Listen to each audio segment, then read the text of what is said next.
حدیث نمبر 43۔ سیدہ عائشہ رضی اللہ عنہ ہی بیان کرتی ہیں کہ رسول اللہ صلی اللہ علیہ وسلم میری گود میں ٹیک لگا کر قرآن پڑھا کرتے تھے حالانکہ میں حائضہ ہوتی تھی۔ شرح المفردات: الحجر سینے سے بغل اور پہلو تک کا حصہ مراد گود۔ شرح الحدیث: اس حدیث میں بھی وہی بیان کرنا مقصود ہے کہ حائضہ باعتبار جسم ناپاک نہیں ہوتی۔ حدیث نمبر 44۔ معاذ رضی اللہ عنہما بیان کرتے ہیں کہ میں نے سیدہ عائشہ رضی اللہ عنہا سے سوال کیا۔ میں نے کہا حائضہ کا کیا معاملہ ہے کہ وہ روزوں کی تو قضائی دیتی ہے جبکہ نماز کی قضائی نہیں دیتی؟ انہوں نے فرمایا کیا تو حروریہ ہے؟ میں نے کہا نہیں، میں حروریہ نہیں ہوں، لیکن میں تو صرف وجہ پوچھ رہی ہوں۔ تو عائشہ رضی اللہ عنہا نے فرمایا یہ ہمیں بھی آیا کرتا تھا تو ہمیں روزوں کی قضا دینے کا حکم دیا گیا تھا اور نمازوں کی قضا کا ہمیں حکم نہیں دیا گیا تھا۔ شرح المفردات: احروریۃ انت۔ کوفہ کے قریب ایک شہر حرورہ تھا، اس کی طرف نسبت ہے۔ اس شہر سے خارجیوں کا ایک فرقہ سیدنا علی رضی اللہ عنہ کے خلاف نکلا تھا، جسے سنت کی مخالفت اور مسلمانوں کی جماعت سے خلاف خروج کرنے پر خوارج حروریہ کہا جاتا تھا۔ شرح الحدیث: ایام حیض میں چھوڑی جانے والی نمازوں کی عدم قضا پر ابن منذر نے اجماع نقل کیا ہے۔ روایت الحدیث: آپ کی کنیت ام صحبہ تھی، بصرہ سے تعلق تھا اور ثقہ تابعہ تھی، بہت زیادہ عبادت گزار خاتون تھی، 83 ہجری میں وفات پائی۔ کتاب الصلاۃ: نماز کے مسائل۔ نماز کے مسائل: اسلام کا دوسرا بنیادی رکن نماز ہے۔ قبول اسلام کے بعد سب سے پہلا جو فرض لاگو ہوتا ہے وہ یہی ہے۔ دیگر احکام کی انعقاد کے لیے بلوغت شرط ہے، لیکن اس کے بارے میں خصوصی حکم دیا گیا ہے کہ بچہ جب 7 برس کا ہو جائے تو تبھی سے اسے نماز پڑھنے کو کہا جائے، اور 10 برس کی عمر میں اس پر سختی کر کے بھی نماز پڑھانی پڑے تو اس سے بھی گریز نہ کیا جائے۔ نماز رسول کریم صلی اللہ علیہ وسلم کو معراج کے موقع پر رب تعالیٰ کی طرف سے ملنے والا تحفہ ہے۔ اول حکم 50 نمازوں کا ہوا، پھر تخفیف کرتے کرتے 5 کر دی گئی، البتہ ثواب 50 نمازوں ہی کا ملتا ہے۔ یہ واحد فریضہ ہے جو انسان کو کسی بھی طور پر معاف نہیں ہے۔ انتہائی لاچاری کی صورت میں بھی بیٹھ کر یا لیٹ کر پڑھنے کی رخصت تو دی گئی ہے، مگر معافی نہیں۔ اس فریضے کی اہمیت کا اندازہ اسی سے ہوتا ہے کہ نبی کریم صلی اللہ علیہ وسلم نے کافر اور مسلمان کے درمیان جو فرق بتلایا ہے وہ نماز کا فرق ہے۔ اگر انسان پڑھتا رہے تو مسلمان اور اگر چھوڑ دے تو کافر کے حکم میں ہوگا۔ روز قیامت بھی سب سے پہلے نماز کی بابت ہی سوال کیا جائے گا۔ الصلاۃ لغتاً دعا، شرعاً وہ مخصوص اقوال و افعال جو خاص اوقات میں عمل میں آتے ہیں، اور وہ تکبیر یعنی اللہ اکبر کہنے سے شروع ہو کر تسلیم یعنی السلام علیکم ورحمۃ اللہ کہنے پر اختتام پذیر ہوتے ہیں۔ باب اوقات نماز کا بیان۔ المواقیت، یہ میقات کی جمع ہے اور اس سے مراد وہ اوقات زمان ہے جو فرض نمازوں کی ادائیگی کے لیے مقرر کیے گئے ہیں۔ حدیث نمبر 45۔ ابو عمر شیبانی جن کا نام سعد بن ایاس ہے بیان کرتے ہیں کہ مجھے اس گھر والے نے بیان کیا، انہوں نے یہ کہتے ہوئے سیدنا عبداللہ بن مسعود رضی اللہ عنہ کے گھر کی طرف اشارہ کیا، انہوں نے کہا میں نے نبی صلی اللہ علیہ وسلم سے پوچھا کون سا عمل اللہ تعالیٰ کے ہاں زیادہ پسندیدہ ہے؟ آپ صلی اللہ علیہ وسلم نے فرمایا نماز کو اس کے وقت پر ادا کرنا۔ میں نے کہا پھر کون سا؟ آپ صلی اللہ علیہ وسلم نے فرمایا والدین کے ساتھ نیکی کرنا۔ میں نے پوچھا پھر کون سا؟ آپ صلی اللہ علیہ وسلم نے فرمایا اللہ کی راہ میں جہاد کرنا۔ انہوں نے کہا رسول اللہ صلی اللہ علیہ وسلم نے مجھے یہی باتیں بیان فرمائی، اور اگر میں مزید پوچھتا تو آپ صلی اللہ علیہ وسلم مجھے اور بھی بیان فرماتے۔ شرح المفردات: احب زیادہ پسند، زیادہ محبوب، دوسروں کی نسبت زیادہ پیارا۔ واحد مذکر اسم تفضیل باب افعال۔ لَوِسْتَزَدْتُهُ اگر میں آپ صلی اللہ علیہ وسلم سے مزید سوالات کرتا۔ استزدت واحد متکلم فعل ماضی معلوم باب استفعال۔ شرح الحدیث: ابن دقیق العید رحمہ اللہ فرماتے ہیں یہ حدیث اول یا آخری وقت میں نماز ادا کرنے کا تقاضا نہیں کرتے، بلکہ اس سے مقصود یہ ہے کہ نماز کا وقت نکل جانے پر بطور قضا نماز ادا کرنے سے احتراز کیا جائے۔ شرح عمدۃ الاحکام لابن دقیق العید۔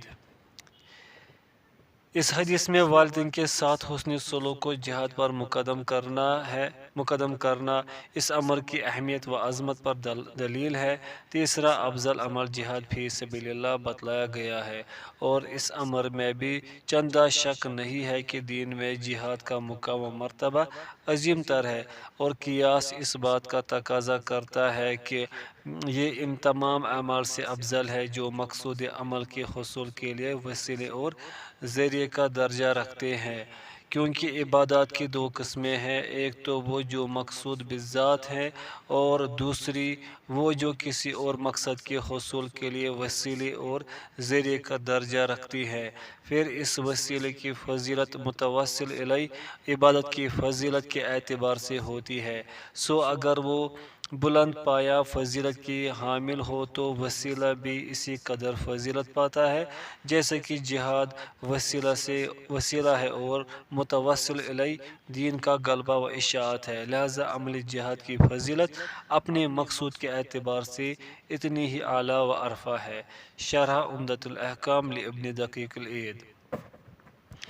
راوی الحدیث: آپ تابعی، قرآن کے قاری اور بہت بڑے نحوی تھے۔ آپ کی ثقافت پر ائمہ کا اجماع ہے۔ آپ کے سن وفات میں اختلاف پایا جاتا ہے۔ امام ابن حبان رحمہ اللہ فرماتے ہیں کہ آپ 101 ہجری میں فوت ہوئے، ابو عمر کے قول کے مطابق 95 ہجری، اور امام ذہبی رحمہ اللہ کی رقم کردہ سن کے مطابق 98 ہجری آپ کا سن وفات ہے۔ حدیث نمبر 46۔ سیدہ عائشہ رضی اللہ عنہا بیان کرتی ہیں کہ نبی صلی اللہ علیہ وسلم فجر کی نماز پڑھایا کرتے تھے تو مسلمان عورتیں آپ صلی اللہ علیہ وسلم کے ساتھ نماز میں حاضر ہوتی جو اپنی چادروں میں لپٹی ہوتی تھی، پھر وہ اپنے گھروں کو لوٹتے تو اندھیرے کے باعث کوئی انہیں پہچان نہ پاتا۔ شرح المفردات: المروت جانور کے بالوں سے بنی ہوئی اون کی موٹی چادریں۔ متلفعات لپٹی ہوئی ہوتیں، پورے جسم پر چادر اوڑھے ہوئے ہوتے۔ جمع مونس اسم فاعل باب تفاعل الغلس صبح کی روشنی کا رات کے اندھیرے میں گھل مل جانا۔ شرح الحدیث: اس حدیث سے معلوم ہوتا ہے کہ نبی کریم صلی اللہ علیہ وسلم صبح صادق کے طلوع ہونے کے بعد نماز شروع کر دیتے تھے، تبھی تو نماز ختم ہو جانے پر بھی اس قدر اندھیرا بھی باقی ہوتا تاکہ گھروں کو واپس جانے والی عورتوں کو اندھیرے کے باعث پہچاننا محال ہوتا تھا۔ حدیث نمبر 47۔ سیدنا جابر بن عبداللہ رضی اللہ عنہما بیان کرتے ہیں کہ آپ صلی اللہ علیہ وسلم ظہر کی نماز زوال آفتاب کے بعد ادا فرمایا کرتے تھے۔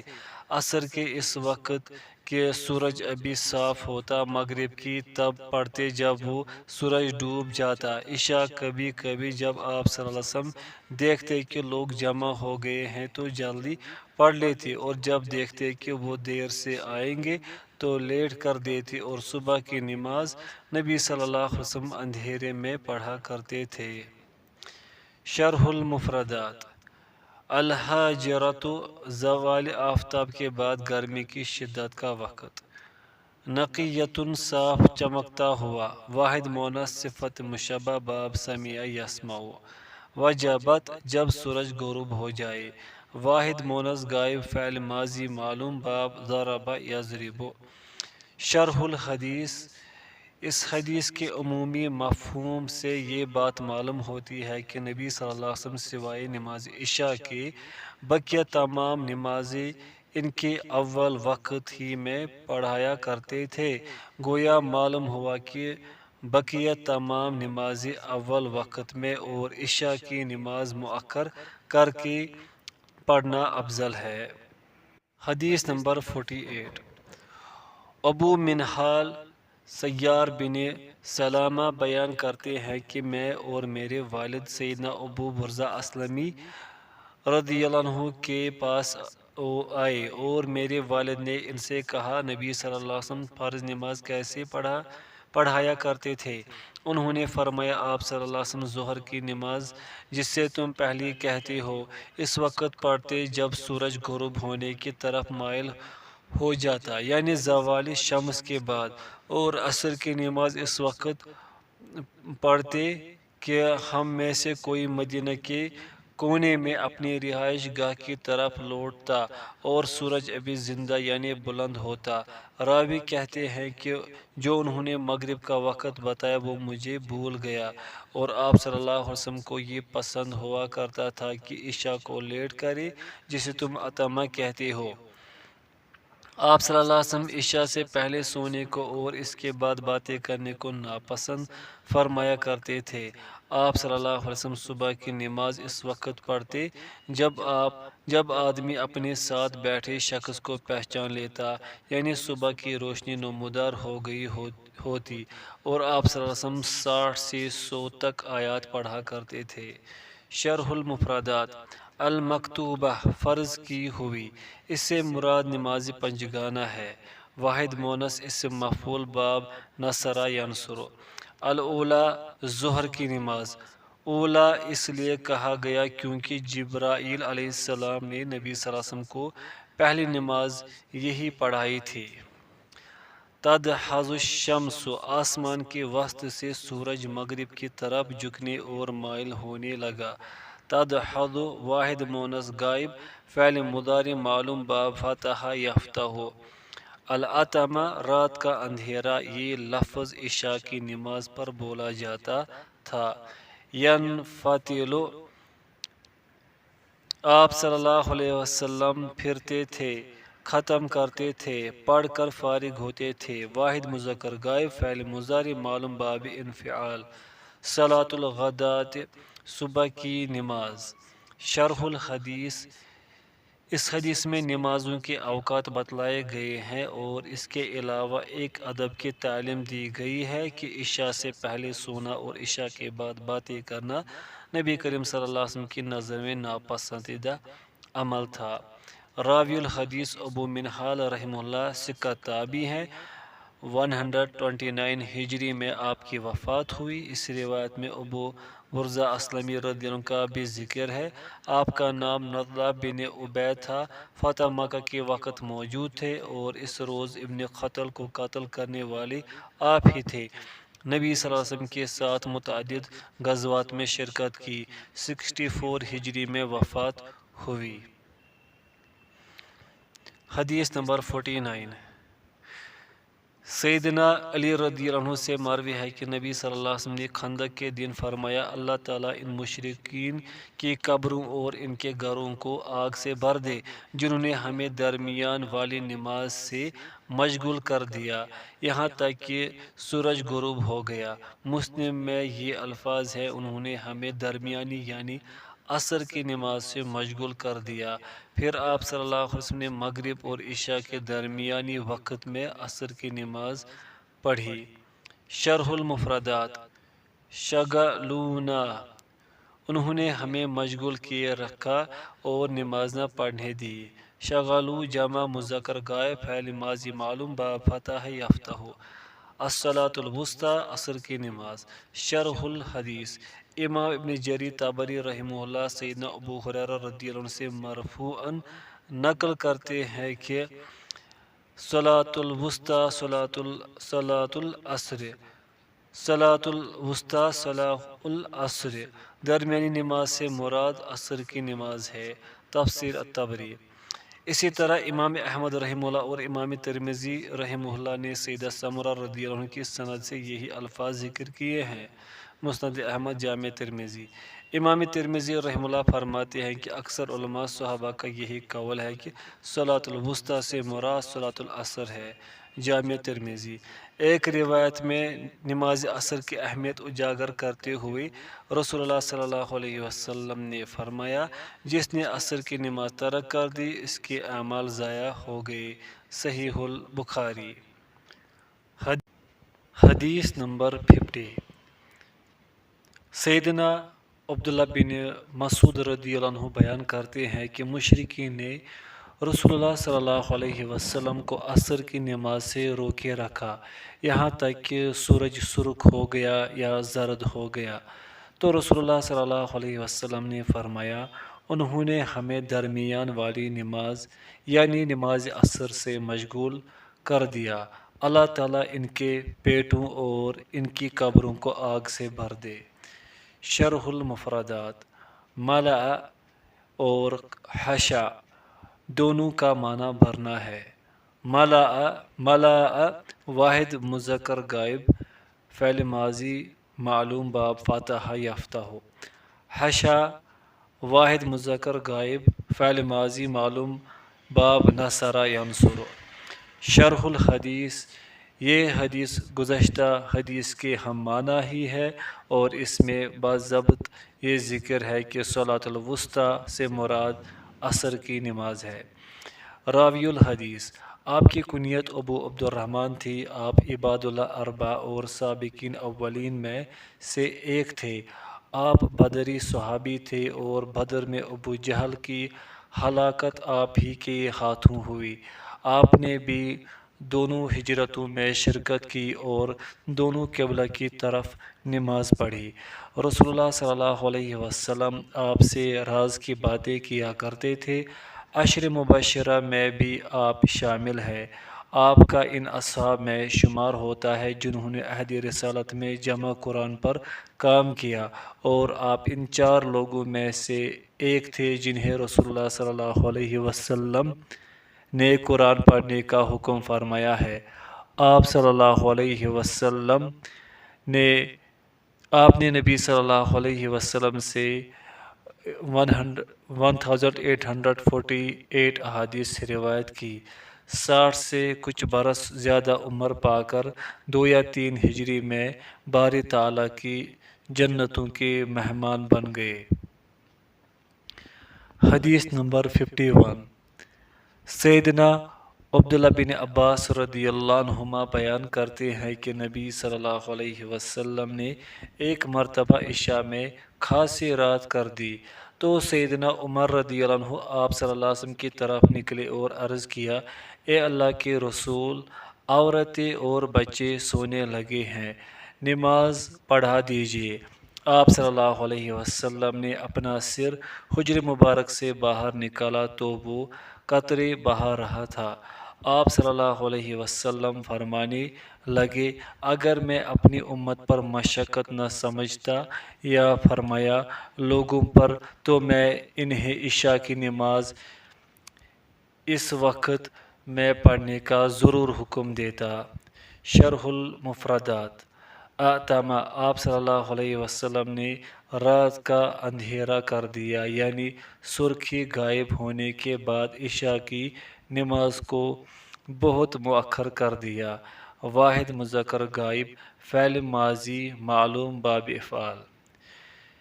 شرح الحدیث، ایک روایت میں یہ الفاظ ہے، ترجمہ: اگر میں اپنی امت پر مشقت نہ سمجھتا تو میں انہیں عشاء کو تہائی رات یا آدھی رات تک لیٹ کرنے کا حکم دیتا۔ جامع ترمذی۔ حدیث نمبر 52، سیدہ عائشہ رضی اللہ عنہا سے مروی ہے کہ نبی صلی اللہ علیہ وسلم نے فرمایا، جب نماز کھڑی کر دی جائے اور رات کا کھانا پیش ہو جائے تو تم پہلے رات کا کھانا کھاؤ۔ شرح المفردات، العشاء عین کے زبر کے ساتھ ہو تو اس سے عشاء کی نماز مراد ہے، اور عین کے زبر کے ساتھ ہو تو اس سے مراد رات کا کھانا ہے۔ شرح الحدیث، امام عراقی رحمہ اللہ فرماتے ہیں کہ اس سے مراد یہ ہے کہ کھانا آپ کے سامنے رکھ دیا جائے، جیسا کہ سیدنا ابن عمر رضی اللہ عنہما کی متفق علیہ حدیث کے الفاظ ہے کہ اذا وضع، یعنی جب وہ رکھ دیا جائے، لیکن اگر صرف تیار ہو، پیش نہ کیا ہو اور بھوک بھی شدت کی نہ ہو تو پھر اسے عذر نہیں بنایا جا سکتا، بلکہ اس صورت میں پہلے نمازی کی ادائیگی کرنا ضروری ہے۔ حدیث نمبر 53، سیدنا عبداللہ بن عمر رضی اللہ عنہما سے بھی اسی کے مثل مروی ہے۔ صحیح مسلم میں سیدہ عائشہ رضی اللہ عنہا سے مروی ہے، بیان کرتی ہیں کہ میں نے رسول اللہ صلی اللہ علیہ وسلم کو فرماتے سنا، کھانا پیش ہو جانے پر نماز نہیں ہے، اور نہ اس وقت کی جب دو ناپاک ترین چیزیں آئی ہوئی ہوں۔ شرح المفردات، الاخبثان، دو انتہائی ناپاک چیزیں یعنی بول و براز، پیشاب اور پاخانہ۔ یہ اخبث کا تثنیہ ہے، اسم تفضیل، باب کرما یکرمو۔ شرح الحدیث، چونکہ کھانے کی حاجت اور اس کی پیشی کی صورت میں نماز میں یکسوئی نہیں رہتی اور بول و براز روک کر نماز پڑھنے سے انسان تکلیف میں مبتلا رہتا ہے، اس لیے پہلے انہیں نمٹا لینا چاہیے، پھر خشوع و خضوع سے نماز ادا کرنی چاہیے۔ حدیث نمبر 55، سیدنا عبداللہ بن عباس رضی اللہ عنہما بیان کرتے ہیں کہ میرے پاس پسندیدہ لوگوں نے بیان کیا اور ان میں سے سب سے زیادہ پسندیدہ شخص عمر رضی اللہ عنہ تھے کہ نبی صلی اللہ علیہ وسلم نے صبح کی نماز کے بعد کوئی نماز پڑھنے سے منع فرمایا، یہاں تک کہ سورج طلوع ہو جائے، اور عصر کی نماز کے بعد بھی کوئی نماز پڑھنے سے منع فرمایا حتیٰ کہ سورج غروب ہو جائے۔ شرح المفردات، مردیون، محبوب لوگ، پسندیدہ لوگ، جنہیں دیکھ کر خوشی ہو۔ شرح الحدیث، امام نووی رحمہ اللہ فرماتے ہیں کہ اوقات ممنوعہ میں ایسی نماز ادا کرنا جو بلا سبب ہو، اس کی کراہت پر امت کا اجماع ہے، البتہ ان نوافل میں اختلاف ہے جو کسی سبب کے ذریعے ادا کیے جاتے ہیں، مثلاً تحیۃ المسجد، سجدہ تلاوت اور وضو کی سنتیں وغیرہ، تو امام شافعی رحمہ اللہ بلا کراہت اس کے جواز کے قائل ہے، اور امام احمد رحمہ اللہ نے ان کی موافقت کی ہے۔ شرح مسلم ننوی، جبکہ امام ابو حنیفہ رحمہ اللہ اور امام مالک رحمہ اللہ منع کی قائل ہے۔ حدیث نمبر 56، سیدنا ابو سعید خدری رضی اللہ عنہ نبی صلی اللہ علیہ وسلم سے روایت کرتے ہیں کہ آپ صلی اللہ علیہ وسلم نے فرمایا، صبح کی نماز کے بعد سورج کے بلند ہو جانے تک کوئی نماز نہیں ہے، اور عصر کے بعد سورج کے غروب ہو جانے تک کوئی نماز نہیں ہے۔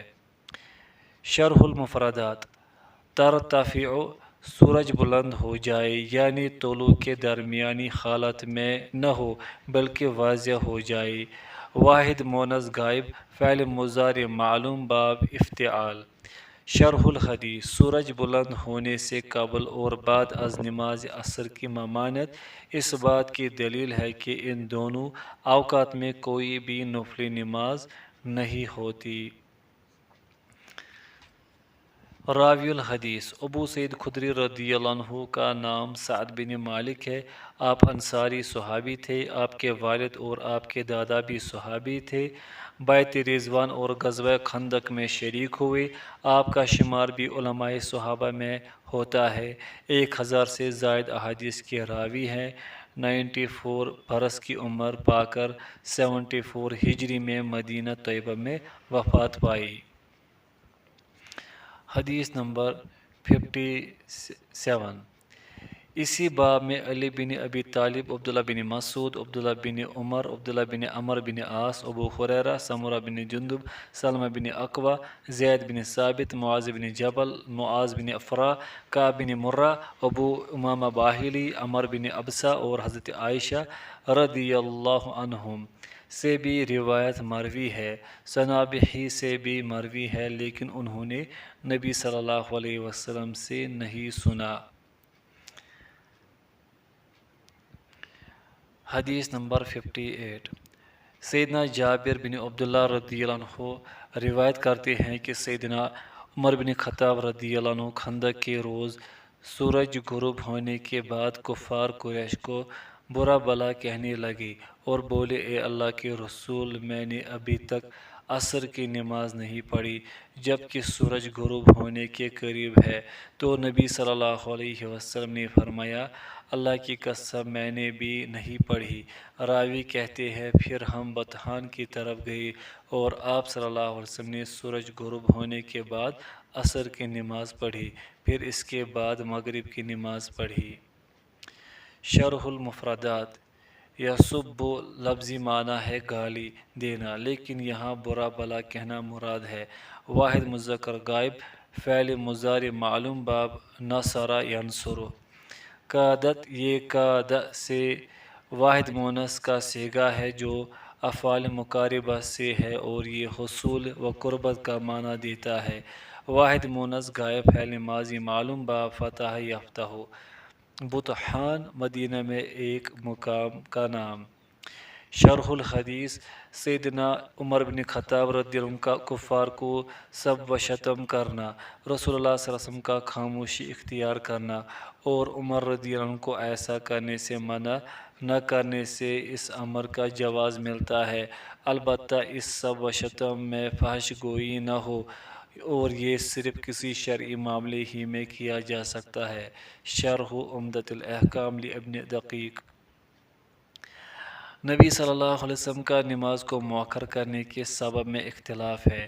بعض کا قول ہے کہ آپ بھول گئے تھے، جیسا کہ ایک روایت میں ذکر ہے کہ آپ صلی اللہ علیہ وسلم نے نماز مغرب ادا کرنے کے بعد صحابہ سے استفسار فرمایا کہ کیا تم میں سے کسی کو معلوم ہے کہ میں نے عصر کی نماز پڑھی ہے یا نہیں؟ تو ایک شخص نے جواب دیا کہ نہیں پڑھی۔ پھر آپ صلی اللہ علیہ وسلم نے نماز عصر ادا کرنے کے بعد نماز مغرب ادا فرمائی۔ مسند احمد، لیکن یہ روایت ضعیف ہے۔ دوسرا قول یہ ہے کہ آپ نے قصداً مگر کفار کی طرف سے مشغولیت کی وجہ سے مؤخر کی، کیونکہ یہ واقعہ صلاۃ الخوف کا حکم نازل ہونے سے قبل کا ہے۔ مسند احمد، سنن نسائی۔ باب جماعت کی فضیلت اور اس کے وجوب کا بیان۔ حدیث نمبر 59۔